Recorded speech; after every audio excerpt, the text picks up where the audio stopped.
இந்த கதை மிஸ்ரா குடும்பத்தோடது. அவங்க குடும்பத்துல 3 பேர் இருக்காங்க. சஞ்சய் மிஸ்ரா ஒரு மோட்டார் ரிப்பேர் பாக்குறவரு. சுனேனா மிஸ்ரா ஹவுஸ் வைஃபா இருக்காங்க. அவங்க 2 பேருக்கும் ஒரு பொண்ணு இருக்கா, பூமி. செல்லக்குட்டி, சாப்பாடு சாப்பிடுமா. சாப்பாடு எல்லாம் இப்படி வேஸ்ட் பண்ண கூடாதுமா. அம்மா, நான் சொன்னேன்ல எனக்கு இந்த சாப்பாடு வேண்டாம். ஆனாமா, சாப்பாடு சாப்பிட்டாதான் உனக்கு சக்தி கிடைக்கும். சாப்பாடெல்லாம் வேணான்னு சொல்லக்கூடாது. எனக்கு சாப்பாடு வேண்டாம். என்னங்க, உங்க பொண்ணுக்கு நீங்களே சாப்பாடு ஊட்டி விடுங்க. நான் சொல்ற பேச்சை இவ கேட்கவே மாட்டேங்கிறா. இங்க பாருமா, அம்மாவை ஒம்புக்கு இழுக்காதம்மா. நல்ல பொண்ணா இருந்து சமத்தா சாப்பிடணும்மா. அப்பதான் நான் உனக்கு ஐஸ்கிரீம் வாங்கிட்டு வந்து கொடுப்பேன். கண்டிப்பா? ஆமாமா, கண்டிப்பா. சரி, ஊட்டி விடுங்கம்மா. அப்பா ஐஸ்கிரீம்னு சொன்ன உடனே பூமி எதுவும் பேசாம எல்லா சாப்பாடையும் சாப்பிட்டு முடிச்சிட்டா. அவ சாப்பாடு சாப்பிட்டு முடிச்ச உடனே, அப்பா, நான் சாப்பாடு சாப்பிட்டு முடிச்சிட்டேன், வாங்க ஐஸ்கிரீம் சாப்பிட போலாம். பூமி அவங்க அப்பாவை ஐஸ்கிரீம் கடைக்கு கூட்டிக்கிட்டு போனா. அங்க போனதுக்கு அப்புறம் பூமியும் அவங்க அப்பாவும் சந்தோஷமா ஐஸ்கிரீம சாப்பிட்டாங்க.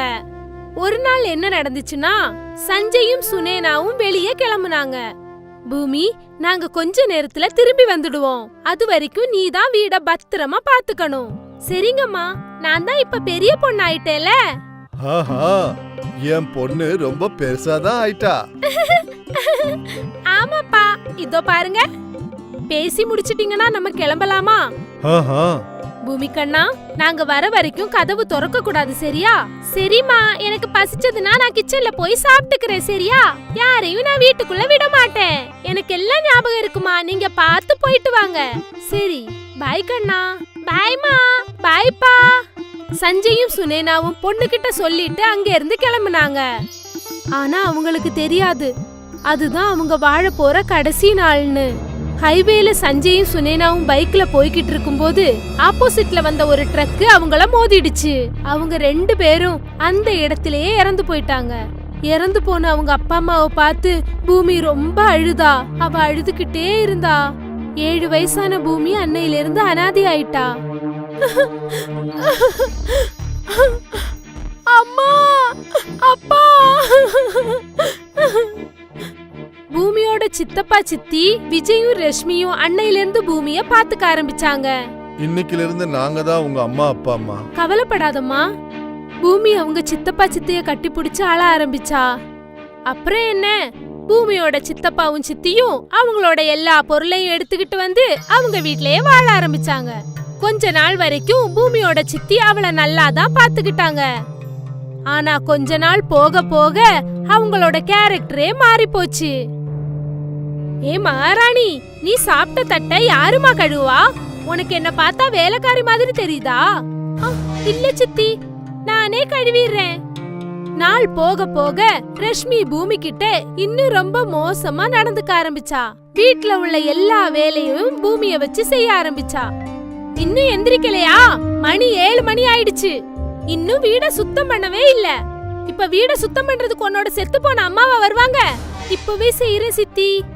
பூமி நாள் முழுக்க வீட்டு வேலையெல்லாம் செஞ்சுக்கிட்டே இருந்தா. பூமியோட சித்தி அவளை ஸ்கூலுக்கு கூட விடவே இல்ல. பூமி எப்பவுமே அவ ரூம்ல உட்காந்து தனியா அழுதுகிட்டே இருப்பா. அம்மா, அம்மா, நீங்க எதுக்குமா என்ன விட்டு போனீங்க? அப்பவும் அவங்க சித்தி எப்பவும் அவளை திட்டிக்கிட்டே இருப்பாங்க.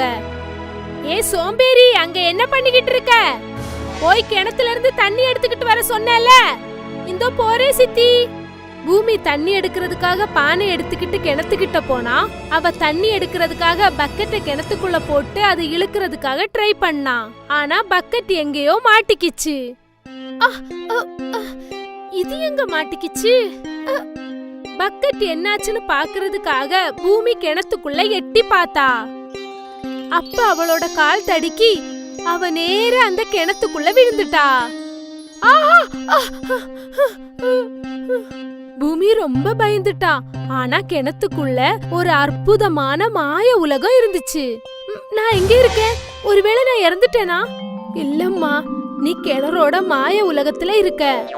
கிணறோட மாய உலகமா? ஆமாமா, இந்த உலகத்துல உனக்கு தேவையானது எல்லாமே கிடைக்கும்.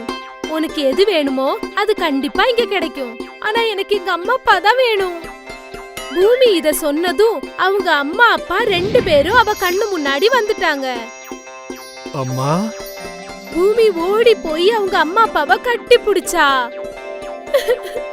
ஏப்பா என்ன விட்டுட்டு போனீங்க? நானும் உங்க கூடவே சேர்ந்து செத்து போயிருக்கலாம். அப்படியெல்லாம் சொல்லக்கூடாது கண்ணா. உன்னோட சித்தி உன்னை நல்லா பாத்துக்கலங்கிறது எங்களுக்கு நல்லாவே தெரியும். ஆனா நீ கவலைப்படாத, நாங்க இருக்கோம்ல. நீங்க திரும்பவும் அங்க வரமாட்டீங்களா? இல்லம்மா, உனக்கு எப்ப வேணும்னாலும் நீ இங்க வந்து எங்களை பார்க்கலாமா. உனக்கு பசிக்குது இல்லம்மா? பூமிக்கு முன்னாடி பல விதமான சாப்பாடு இருந்தது. தங்கம், வாமா வந்து உட்காரு. சுனேனா அவங்க பொண்ணுக்கு ரொம்ப பாசத்தோட சாப்பாட ஊட்டி விட்டாங்க. அவ சாப்பிட சாப்பிட அவ கண்ல இருந்து கண்ணீர் வந்தது. எவ்வளவு நாளாச்சு இவ்வளவு அன்பான சாப்பாடு சாப்பிட்டு. அம்மா, நீங்க தினைக்கும் எனக்கு சாப்பாடு ஊட்டி விடுவீங்களா? ஆமாம்மா, நான் தினமும் உனக்காக காத்துக்கிட்டு இருப்பேன். சாப்பிட்டு முடிச்சதும் சஞ்சய் அவளுக்கு ஐஸ்கிரீம் கொடுத்தாரு. உன்னுடைய ஃபேவரட் ஃப்ளேவர். அன்னைக்கு அம்மா அப்பாவை பார்த்ததுல பூமி ரொம்ப சந்தோஷப்பட்டா. ரொம்ப நேரம் அவ அவங்க அம்மா அப்பா கூடவே இருந்தா. அவங்க 2 பேரும் அவளை ரொம்ப பாசமா பாத்துக்கிட்டாங்க. அம்மா, நீ இப்போ திரும்பி போகணுமா? ஆமா, நாளைக்கு நாங்க உனக்காக இங்க காத்துக்கிட்டு இருப்போம். சரிம்மா. பூமி அந்த வயசான பாட்டி கிட்ட போனா. பாட்டி அவளை திருப்பி அனுப்புறதுக்காக ஒரு மந்திரத்தை சொன்னாங்க. திறந்துடு சீசே. பூமி அந்த மாய வழியா கிணத்துல இருந்து வெளியில வந்தா. இன்னைக்கு பூமி ரொம்ப சந்தோஷமா இருந்தா. அவ கிணத்துல இருந்து வெளியில வந்த உடனே அவளுக்கு அவளோட சித்தியோட குரல் கேட்டது. அடியே மகாராணி, இன்னைக்கு குடத்துல தண்ணி எடுத்துட்டு வந்துருவியா? இந்த வந்துடுறேன் சித்தி. அந்த நாள் முழுக்க பூமி ரொம்ப சந்தோஷமா இருந்தா. அவளோட சித்தி சொன்ன எல்லா வேலையும் அவ சந்தோஷத்தோட செஞ்சுக்கிட்டே இருந்தா. இது பார்த்து ரஷ்மி ஆச்சரியப்பட்டா. அடுத்த நாள் காலையில எழுந்த உடனே பூமி தண்ணி பானையை எடுத்துக்கிட்டா. சித்தி, நான் போய் தண்ணி எடுத்துட்டு வரேன். இன்னைக்கு என்னாச்சு உனக்கு? நீயே வேலை செய்ய ஆரம்பிக்கிற? சித்தி, நான் போட்டா? போ. பூமி வீட்ல இருந்து வெளியே வந்தா. ரஷ்மி இத ஜன்னல் வழியா பாத்துட்டு இருந்தா. ரஷ்மி பாத்துக்கிட்டு இருக்கும்போது பூமி கிணத்துக்குள்ள குதிச்சுட்டா. அட கடவுளே! பூமி கிணத்துக்குள்ள குதிச்சு செத்துட்டான்னு ரஷ்மி நினைச்சுக்கிட்டா. ஐயோ, இந்த பொண்ணு கிணத்துல விழுந்து செத்துட்டாளே! ஆனா ஊர்ல இருக்கிற எல்லாருமே என்கிட்ட தானே கேள்வி கேட்பாங்க. விஜய், விஜய்! ரஷ்மி அவ புருஷன்கிட்ட இந்த விஷயத்த சொன்னா. அதனாலதான் நான் சொல்லிக்கிட்டே இருந்தேன், குழந்தைய அவளை கொடுமைப்படுத்தாதேன்னு. இப்ப அவ சாவுக்கு காரணம் நம்ம 2 பேர் தான் சொல்லுவாங்க. 2 பேரும் சோகமா கிணத்துக்கு வெளியில உட்கார்ந்து இருந்தாங்க. அதே நேரம் பூமி கிணத்துக்குள்ள அம்மா அப்பா கூட ரொம்ப சந்தோஷமா இருந்தா. ஆனா கிணத்துக்கு வெளியே அவளோட சித்தப்பா சித்தி ரொம்ப பயந்து போயிருந்தாங்க. அவங்களுக்கு உள்ள வெறும் தண்ணி மட்டும்தான் தெரிஞ்சது. ரொம்ப நேரம் கழிச்சு பூமி அந்த மாய வழியா வெளியே வந்தத பார்த்து அவளோட சித்தப்பாவும் சித்தியும் ரொம்பவே பயந்து போயிட்டாங்க.